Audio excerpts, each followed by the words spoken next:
armor and prepare for drama. The musical about one of the steamiest love triangles in history has returned to the Burgh. Ah, yes, the medieval mayhem known as Camelot. It's sort of like Game of Thrones, but with fewer dragons and more song and dance. Yeah, just like that. So the stars playing the trio of iconic lovers are here with us now. Adam Cantor, Kyla Stone, and Ben Jacoby, Arthur, Guinevere, and Lancelot, along with Pittsburgh CLO's executive director, Mark Fleischer. Thank you all for being here. And Mark, this is your directorial debut at Pittsburgh CLO. It is. So, like, how do you even approach that? What's it feel like to do Camelot? I was so excited to do this. I've been with the company for 10 years doing other things. It's like, I am a trained director. It's what I've done. And I just wanted to be back in a room. And after the 5 years we've had of trying to build back the company, I was like, and so Camelot was something I've always enjoyed. I had a cassette tape as a child and I listened to it, and I just started reading it and thinking there was so much more.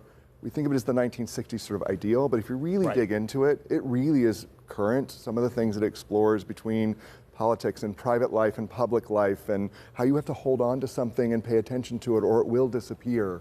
I think, and laws and the rule of law, but also, who doesn't love things like Camelot and If I Ever Leave You? When those sort of songs were just truly amazing. So it was just fun to be with these people in a rehearsal room and the other 20 people in the cast and really dive in and explore this classic musical for an audience for today. Right. And so when you do revisit, a musical that's over 60 years old, when you're on stage, how do you keep it fresh and relevant and make sure, this audience is as invested as it always was?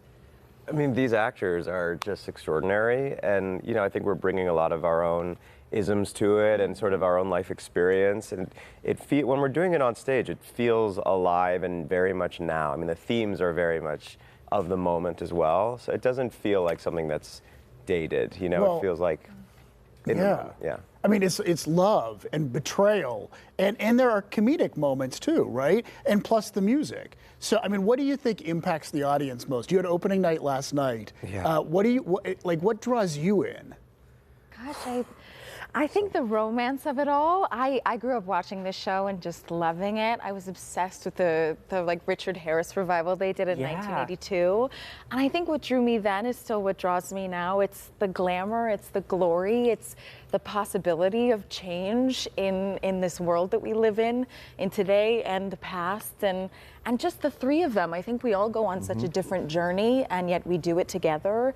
And so harmoniously, and there's a lot of love, which I love, so. Yeah, and those costumes, I mean, there's chainmail, just elaborate sets and props. Are there some challenges working with all these things? Sure. No, none. The costumes, I think, are glorious. Yeah. I mean, it's amazing to put those suits of armor on, and I think the challenge probably is pretending that you do it all the time. Yeah. Like Lancelot comes in sort of brash and bold, and you want the audience to believe he's used to wearing shoulder armor and all this stuff, and getting used to that has been a little bit of a challenge, but it is also one of those things you look at yourself in the mirror and you think, oh, now I'm Lancelot. You have been transformed at that moment.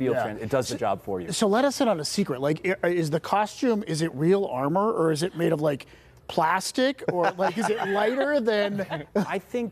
I don't think you'd want to take it into a real sword fight. Okay. Yeah. But it's not plastic. It's heavy. Some of that stuff heavy. is you're carting around some weight.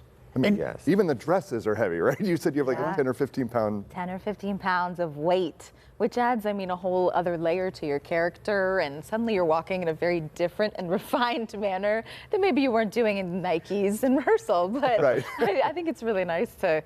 Oh my gosh, these costumes are just gorgeous. They have a history of their own, and some of them are from the revival, some of them are from the opera. I think that's what's great about theater, is the continuation of tradition and history in a new way. And it's got to be a workout. It is. Less for me, more for Ben, who has to fight with a sword for my honor. So. And what's the training like for sword fighting? That doesn't happen in every, CLO show. We have much like any area, Claudia, who did costumes, we have an expert, Randy Kovitz, who is our fight director. Oh, we know him, yes, CMU professor, right? And he worked with us. He and I started a long time ago. Where would the fights go? What's the story you want to tell with the fights? and then they put them together sort of in these sort of chunks and segments in a vocabulary. I mean, you had done some fighting before this, but he's in every one of them in some way. So what was it for you with Well, the team? it's a lot like almost a dance rehearsal. You learn the moves, you learn the sequence of those moves, and slowly try to get them to sink into your body. And yeah, it feels like a dance. You're responding to the person you're fighting with. And trying not to get hurt. And try not to get hurt. You know, you want to worry for the character, not for the actor, so everything has to be safe. Yeah. Right, right. Well, we are thrilled that you are here. We love your in enthusiasm. A few days, and I just want to humbly put in a request for Paint Your Wagon, my favorite learner in the musical, for next summer. All right. Okay, good. You know what? You're talking to the right Sponsored guy. by KDKA. Yeah, that's right. Mark can make it happen, that's for sure. All right, Pittsburgh CLO's Camelot will be at the Benedum Center from now until Sunday. And the conversation with the cast continues today at 3 on Talk Pittsburgh.